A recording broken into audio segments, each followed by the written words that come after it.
I accepted a $500,000 AI experiment. I was never supposed to leave.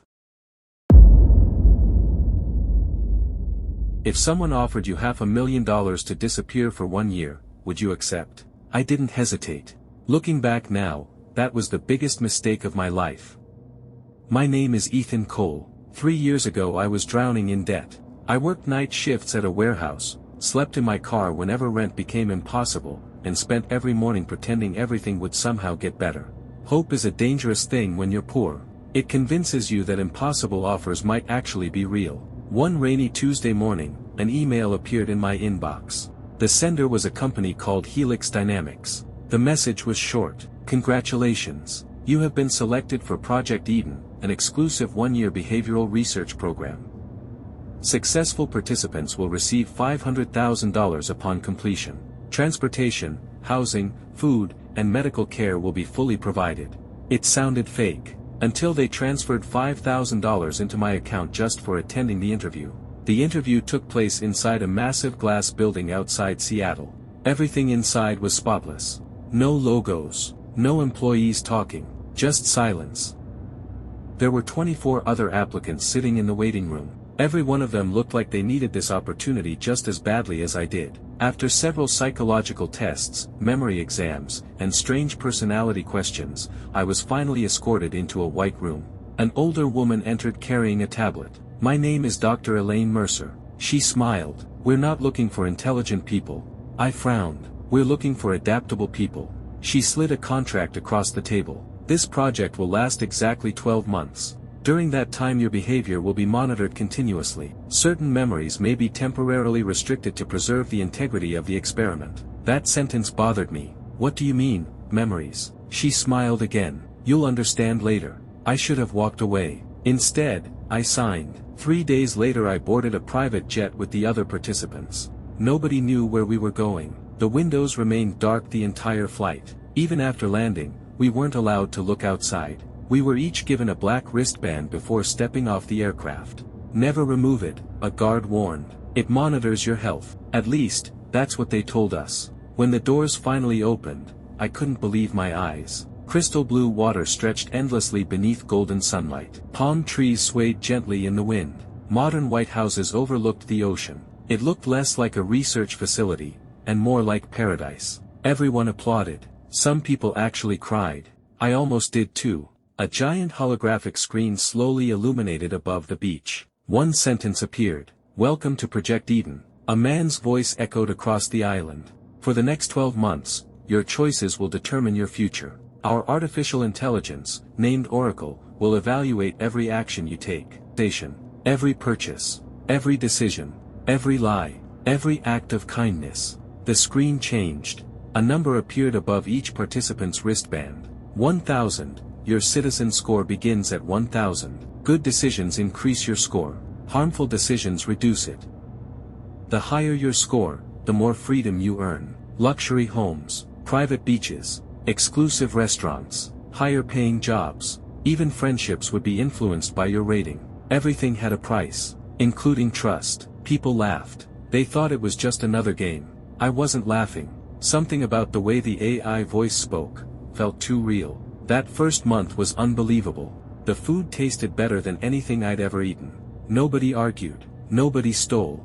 Nobody broke rules. Every morning our wristbands congratulated us for making positive choices. Every night our scores increased.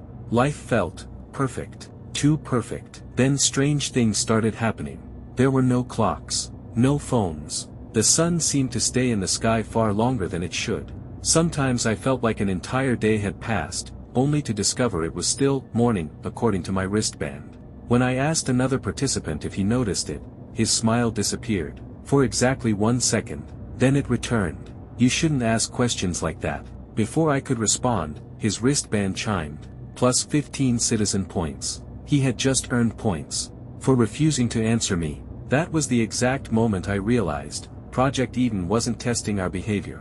It was teaching us how to obey. The next morning, I tried convincing myself I was overthinking everything.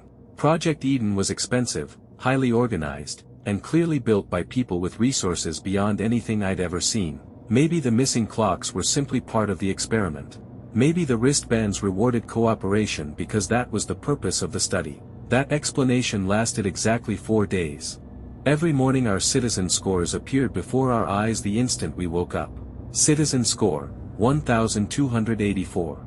A pleasant voice from the wristband congratulated me. Excellent emotional stability. Keep contributing to a healthier society. The strange thing was, I hadn't done anything extraordinary. I had eaten breakfast, gone to work, smiled at strangers, helped an elderly participant carry groceries. Apparently, that was enough to be considered an outstanding citizen. The higher my score climbed, the more privileges unlocked. Restaurants I couldn't enter before suddenly welcomed me. New areas of the island opened. Even people treated me differently. Employees smiled longer.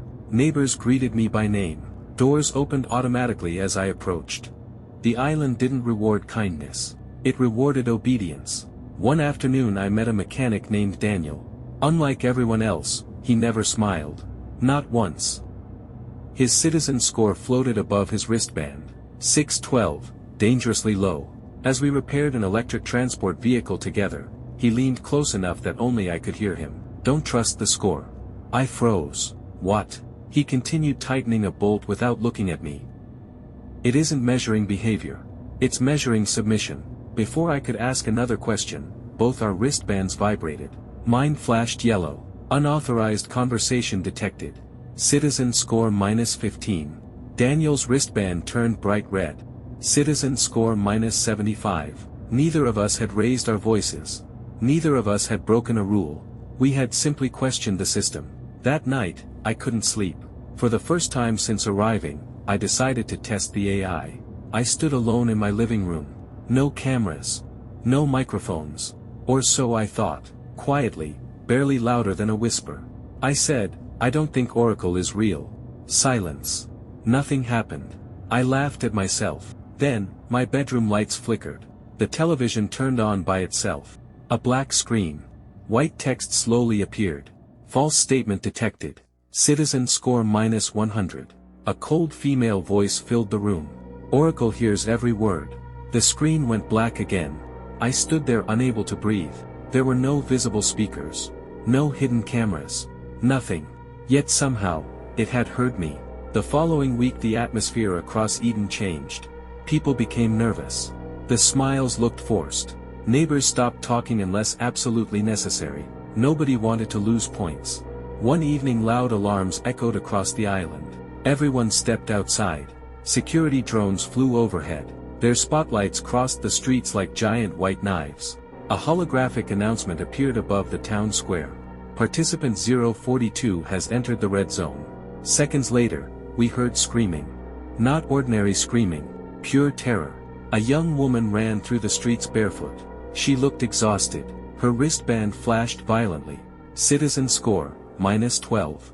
The moment she crossed the fountain, every screen on the island displayed her face. Warning. Citizen 042 demonstrates antisocial behavior. Action is discouraged. People immediately stepped away from her. Friends ignored her. Employees closed doors in her face. Even strangers backed away. She begged for help. No one moved. Helping her would lower their own score. She collapsed in the middle of the street. Still crying. Still begging. Then, the drones arrived. 4 black machines descended silently from the sky. Their bright white lights surrounded her. Nobody spoke. Nobody blinked. The drones injected something into her neck. Within seconds, her panic disappeared. She slowly stood up. Smiled. Looked directly at everyone watching, and calmly apologized. I'm sorry. I wasn't thinking correctly. I love Project Eden. I want to become a better citizen. The drones left. Everyone applauded. I felt sick. Later that night I found Daniel waiting outside my house. He looked terrified. I don't have much time. He handed me a folded piece of paper. If they see this, they'll erase me. Before I could unfold it, a spotlight hit us. Daniel's eyes widened. He shoved me backward. Don't read it here. He ran into the darkness. Security drones immediately chased him. I heard shouting. Metal footsteps. Then, one single gunshot. Silence. I stood frozen for almost a minute before looking down at the folded paper still clutched in my hand. Inside, only 7 handwritten words were written in shaky black ink. The experiment ended 3 years ago. Run. At that exact moment, my wristband vibrated. For the first time since arriving, it displayed a message that wasn't from Oracle. We know you read it. Do not trust your memories. To be continued. I didn't sleep that night. The note sat on the table in front of me while my wristband continued flashing the same message over and over. We know you read it. Do not trust your memories. I tried taking the wristband off. The moment I touched the clasp, a sharp electric pulse shot through my arm. Not enough to injure me. Just enough to remind me who was in control. The next morning my citizen score had dropped by 300 points. No explanation. No warning. Just a lower number floating above my wrist. People noticed immediately. The woman who usually greeted me at breakfast looked away. The cashier at the grocery store refused to make eye contact.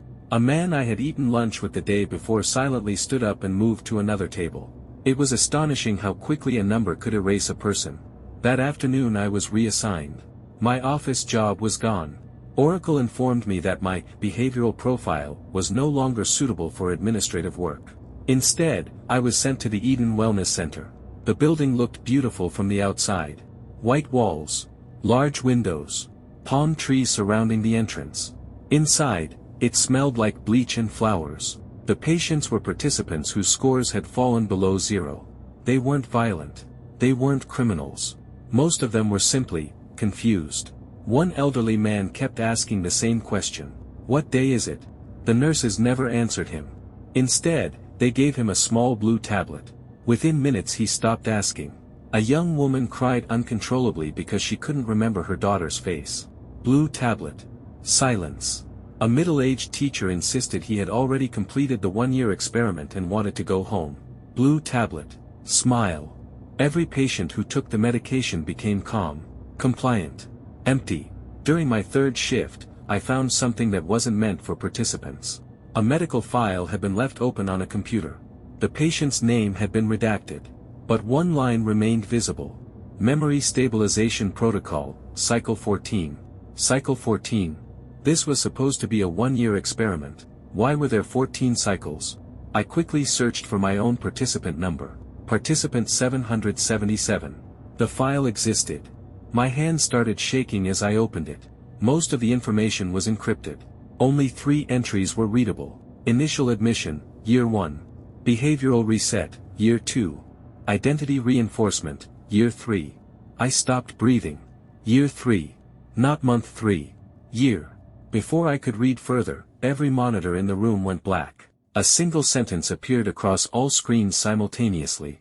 Unauthorized access detected. The doors locked. I heard footsteps approaching. Heavy. Deliberate. 3 security officers entered. Their faces showed no anger. No emotion at all. One of them calmly asked, Participant 777, are you experiencing memory irregularities? I lied. No. He stared at me for several seconds. Then nodded. Good. They left. The doors unlocked.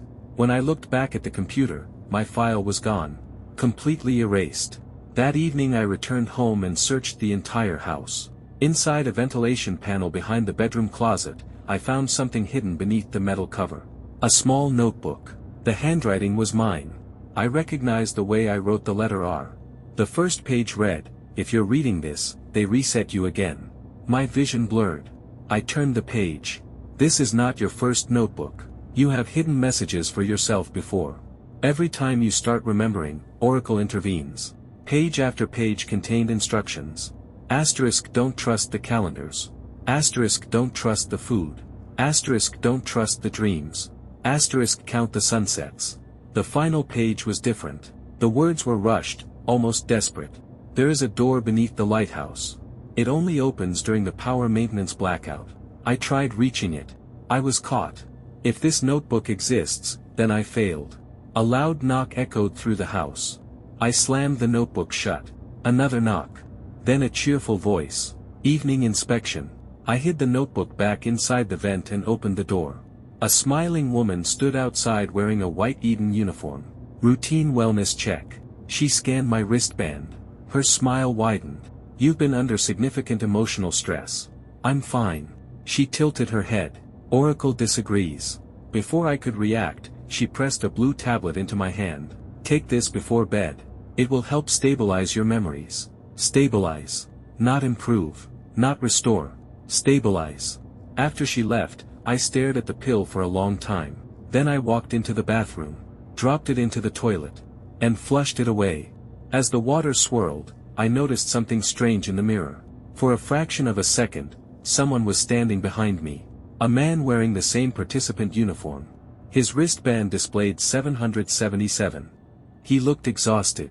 Older than me. He whispered only 3 words before disappearing. Don't take it. The mirror returned to normal. I turned around. The bathroom was empty. But when I looked back at my wristband, my citizen score had changed again. Citizen score, 404. Beneath it, a message slowly appeared. Memory divergence exceeds acceptable limits. Correction scheduled in 72 hours. For the first time since arriving on the island, I realized I wasn't trying to escape a social credit system anymore. I was trying to escape something that had been rewriting my mind for years. And somewhere beneath the lighthouse, a door was waiting. 72 hours. That was how long Oracle had given me before my correction. I wasn't going to wait. The notebook had mentioned a hidden door beneath the lighthouse, one that only opened during the island's weekly maintenance blackout. According to the emergency schedules I'd secretly memorized while working at the wellness center, that blackout would begin at exactly midnight. Or, what Oracle called midnight. As darkness swallowed the island, the perfect world finally revealed its cracks. For the first time since arriving, the music stopped. The holographic advertisements disappeared. The smiling announcements went silent. Then, every light across Eden blinked off. I ran. The lighthouse stood alone on the northern cliffs, its beam frozen in place as the power grid failed. Waves slammed violently against the rocks below while cold wind howled around the tower. Inside, everything was abandoned. Dust covered the floor. Old computers. Broken surveillance cameras. It looked nothing like the polished paradise the participants were allowed to see. Remembering the notebook, I searched beneath the spiral staircase until my foot struck loose metal. A hatch. I pulled. It wouldn't move. Then my wristband vibrated. Instead of my citizen score, a fingerprint symbol appeared. Almost instinctively, I pressed my wrist against the hatch. Access granted. The hatch unlocked. A narrow staircase descended deep underground. The air smelled of rust and medicine. At the bottom, I found the truth. Thousands of transparent pods stretched farther than I could see. Inside every pod was a human being. Motionless. Connected to tubes. Some looked elderly. Some looked like teenagers. Some were still children. Every pod displayed the same logo. Helix Dynamics. Above each pod floated a participant number. I walked through endless rows until I saw one that froze my blood. Participant 777. My number. Inside, I wasn't lying there. Someone else was. An older version of me. His beard was longer. His face carried scars I didn't have. His eyes suddenly opened. He looked directly at me through the glass. Then he slowly raised one trembling hand, and pointed behind me. I turned. Dr. Elaine Mercer stood at the end of the corridor. She wasn't smiling anymore. I was hoping you'd reach this point, she said quietly. You've done better than the previous versions. My heart pounded. Previous versions.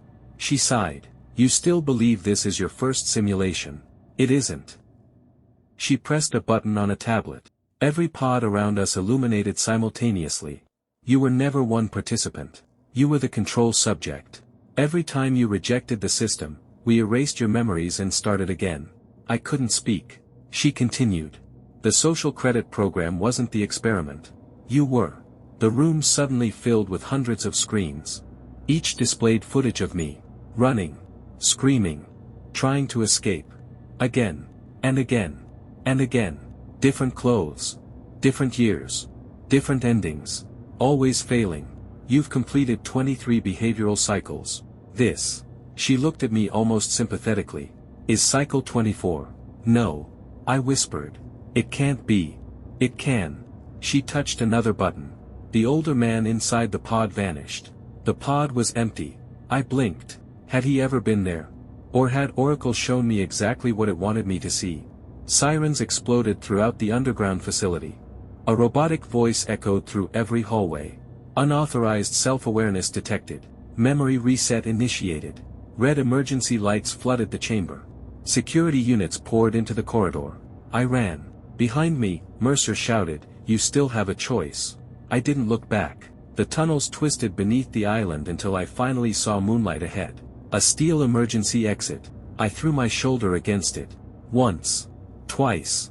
The third impact broke it open. Cold ocean air hit my face. Without thinking, I jumped. The freezing water swallowed me whole. I expected bullets. Drones. Alarms. Nothing came. When I finally reached shore hours later, the island was gone. Not hidden. Gone. Only endless ocean remained. 3 years have passed since that night. The money still arrived in my bank account. Exactly $500,000. No sender. No transaction history. Every document proving Project Eden existed had disappeared. Helix Dynamics doesn't exist. Dr. Mercer doesn't exist. The island doesn't exist. According to every official record, neither did Participant 777. Sometimes I convince myself it was all a hallucination. Until small things happen. Traffic cameras follow me a second too long. My phone unlocks before I touch it. Advertisements appear for conversations I've never spoken aloud. And every few months, an email arrives from an address with no name. There is never a subject line. Never a message. Only one sentence. Citizen score updated. Last week, for the first time, a number appeared beneath it. 998, I don't know who's watching anymore.